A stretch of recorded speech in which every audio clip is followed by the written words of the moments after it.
And you're just gonna sit there the whole time?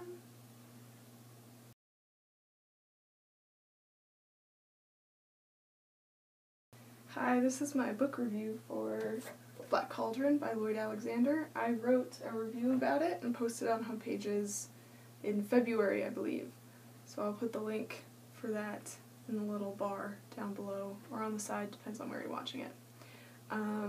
First thing I want to say about this book is that it's part of a series, and this is the second book, and I haven't read the rest of the series.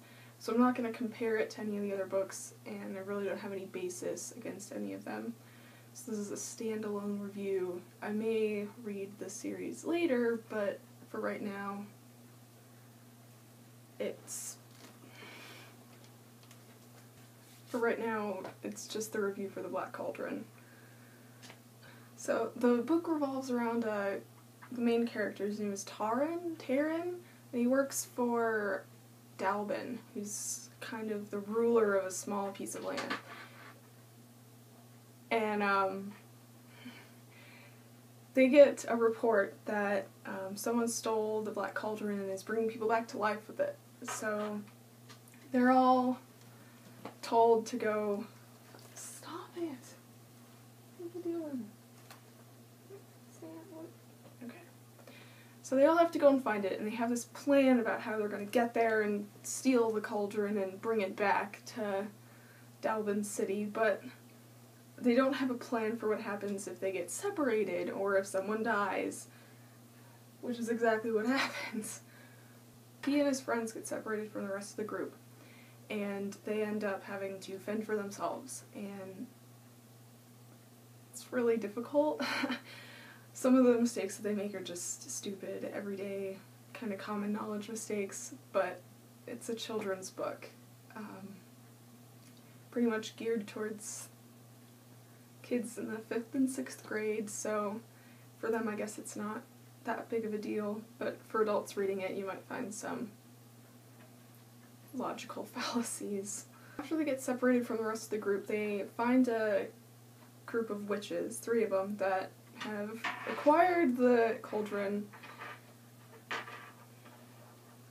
and would like to sell it to him for the highest price they can get. He ends up taking the deal, but there's a moral issue to go along with that. So I got this book probably in elementary school, like 3rd or 4th grade, and I read it through the first time and most of it made no sense to me. I didn't understand most of the issues. I don't know if kids younger than maybe 10 or 11 would understand the real maturity in the book, or the, idea of loving every day as it comes, and not taking everything for granted, and spending time with those that you love because you don't know how long you're going to have with them. I'm going to go over the main problems that I have with this book first of all, and then talk about all the good stuff. My biggest problem was that it jumps right into the main conflict. The round table meeting and everyone congregating together happens on, like, the 3rd page. And almost all of the main characters are introduced by the end of page 1. So there's not a lot of development as far as that goes, which can be a little irritating for me. I like a slow start. Having to deal with everyone all at once is a little bit difficult. I've been told that if you read the first book first, you don't have as much of a problem, but they don't give a background on how everyone knows each other. It's like a sentence about, oh, we fought in a war. So I don't know what's going on there, and I was a little confused.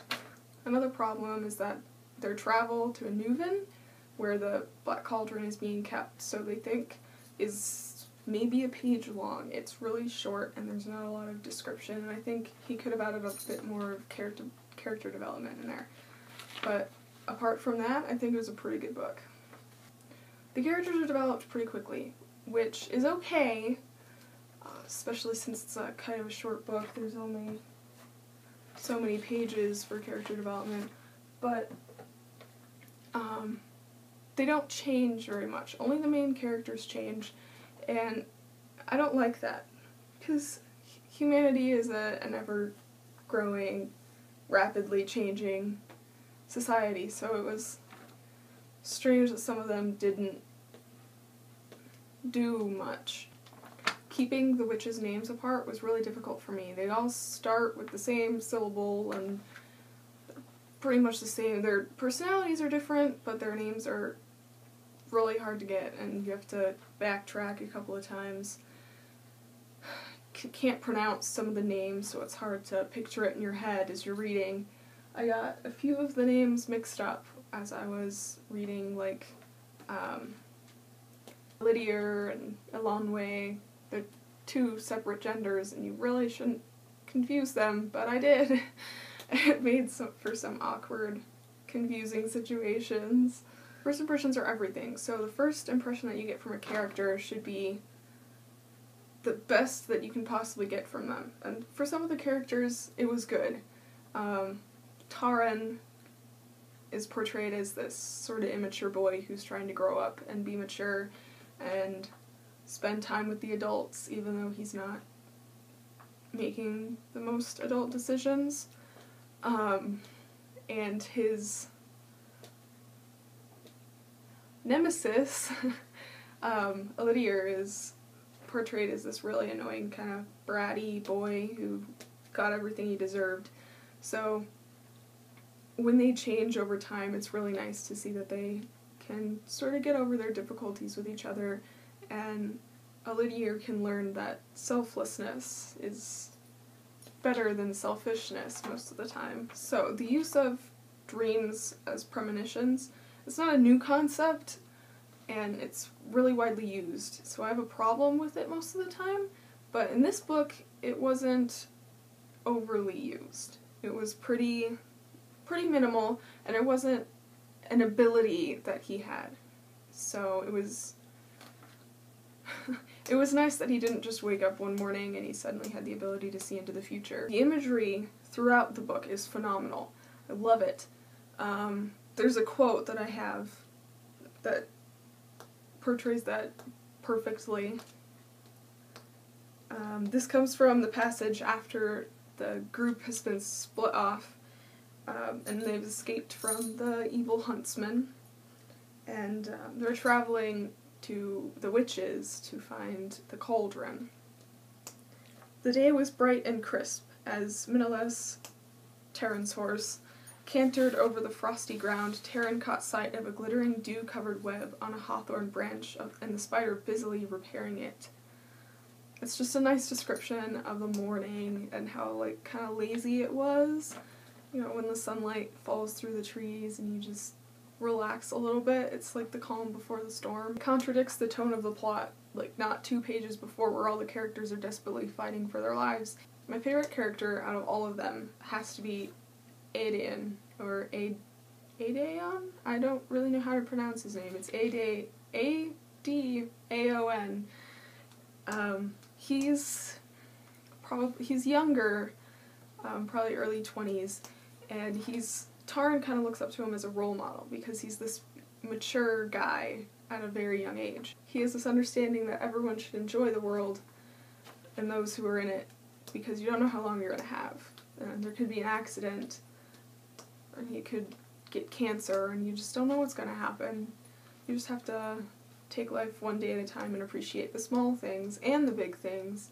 He worries for Lydia's mental well-being, not only because he could go crazy and kill a whole group, but because he's worried about the man himself. And it's really nice because most of the characters are young and selfish and a little bit immature, so having this adult role model there that cares for everyone is nice. He also lets Taran make decisions because he wants to give him the opportunity to be mature and show him that it's not always fun to be the one that makes all the decisions and have to choose what happens to everybody else. My favorite quote of his comes from the last little bit that his character's in the book. Is there not glory enough in living the days given to us? You should know there is adventure in simply being among those we love and the things we love, and beauty too.